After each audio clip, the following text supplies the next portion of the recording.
Typically, the dungeons in Echoes of Wisdom come under two main categories. You got the early game ones, like the Soothorn Ruins, Gerudo Sanctum and Jabal Ruins, which are designed to introduce you to mechanics, and you got the later ones, like the Pharaon Temple, the Nehru Temple and Eldin Temple, which test you on those mechanics. These are separated by Hyrule Castle with no way to do the two sets out of order, and I made us wonder something. What would happen if you did? What would happen if you did the later set of dungeons before the earlier ones? Would anything break? Well, let's find out. Starting with how we enter them early. Put simply, wrong warping. Yeah, the same trick speedrunners use to skip most of the game can be used to enter later dungeons early too. And surprisingly, nothing really breaks too badly if you do that. You might struggle a bit if you skip Soothorn due to lack of bind or reverse bond, and there are a few places where sending echoes through walls is needed, but for the most part, the later dungeons work fine. Even the echoes you need to use can be found in the dungeons or in the still world outside of it. So, you don't need to have beaten the early dungeons to get anything or have explored the overworld at all. All the stuff you need is either in the dungeon or in the still world outside of it. Completing them on the other hand, that's where things get a bit weird. Since while the cutscenes initially look right,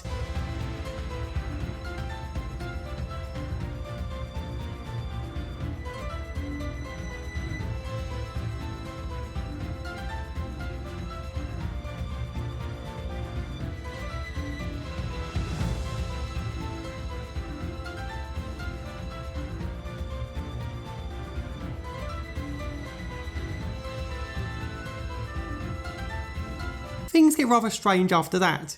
You see, typically, the rifts that get fixed already exist on the map beforehand.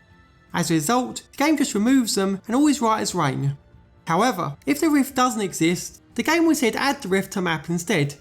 So, while the cutscene shows it fixed, actually going there afterwards shows the rift is still present. And because the game doesn't expect it to be, the NPCs don't give a toss. They'll just walk or dance through it like everything's okay and think nothing of it.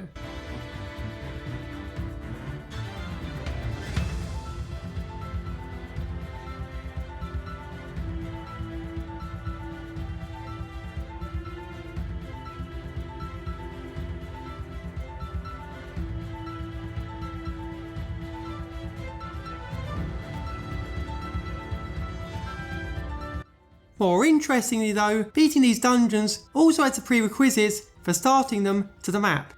Because you beat it without them, the game now thinks the relevant lands are goddess quests underway and spawns in things like NPCs and quest triggers. Of course, since you've beaten the quest, this then breaks things something fierce. Starting these early quests actually undoes the quest for beating the dungeon and moves progress back to the relevant point in the story.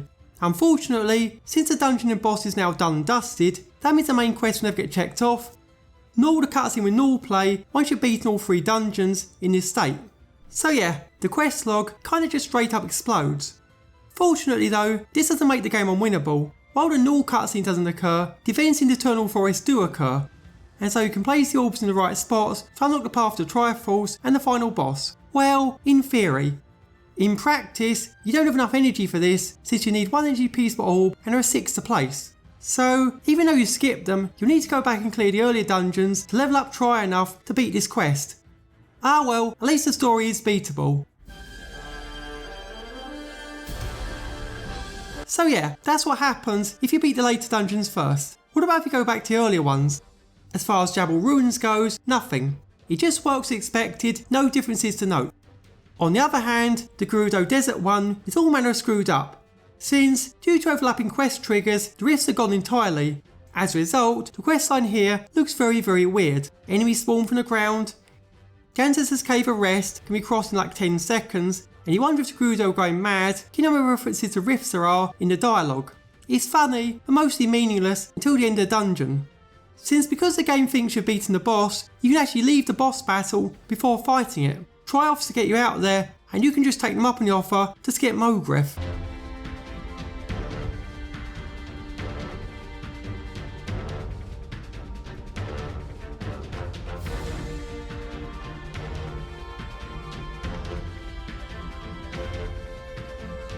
Sadly, this is one drawback.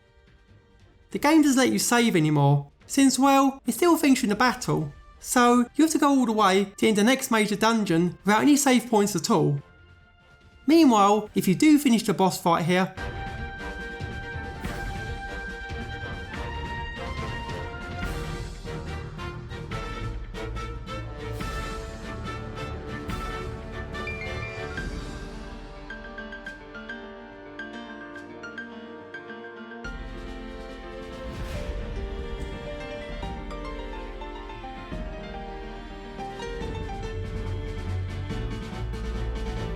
then the game removes the ability to warp instead, since it expects you to activate the quest cleared cutscene first. So instead of not being able to save, you have to walk all the way to the next major dungeon instead. Hooray!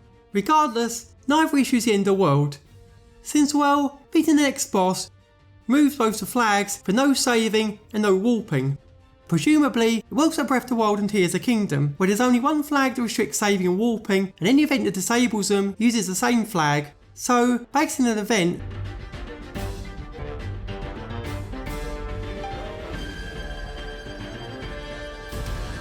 these restrictions are removed regardless of whether they're set by that event to begin with.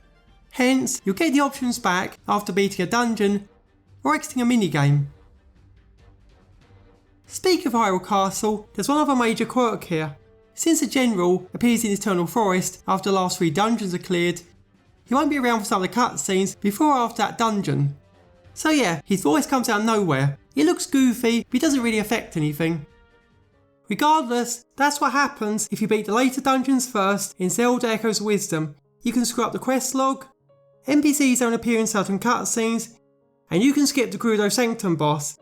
If you found this interesting, give the video a like, subscribe to our channel if you want to see more, then leave your thoughts in the comments below or over on our Discord server today.